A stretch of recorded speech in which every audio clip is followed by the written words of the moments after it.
ফাজা আল্লাহু বিনা ফাহাদানা বিহাদাদ দ্বীন। ফজরের নামাজের পর থেকে ফেরেশতারা যতগুলো মসজিদে জুমা অনুষ্ঠিত হয় ওই মসজিদে ঢোকার প্রতিটা দরজার মধ্যে দাঁড়িয়ে থাকে। কারা কারা আগে আগে জুমার নামাজ পড়ার জন্য মসজিদে যায়, প্রত্যেকের নামগুলো একটা জান্নাতের রেজিস্ট্রি খাতার মধ্যে তুলে নেয়।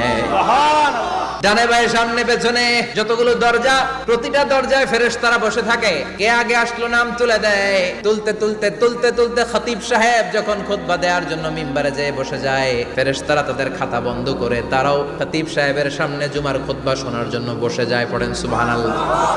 প্রথম জুমার মসজিদে যে ঢুকবে, বিশ্বনবী বললেন আল্লাহর রাস্তায় একটা উট কুরবানি দিলে যেই সওয়াব, এই সওয়াব আল্লাহ আমলনামায় দিয়ে দেয়। দ্বিতীয় পর্যায়ে যে ঢুকে, বিশ্বনবী বললেন বাকারা, গরু কুরবানির সওয়াব পায়। 3 নম্বরে যে ঢুকবে, বিশ্বনবী বললেন কাবসা, কাবাস মানে হলো বকরি। 4 নম্বরে যে ঢুকবে তার হচ্ছে দাজাজা, দাজাজা মানে মুরগি। 5 নম্বরে যে ঢুকবে, বিশ্বনবী বললেন বাইদ,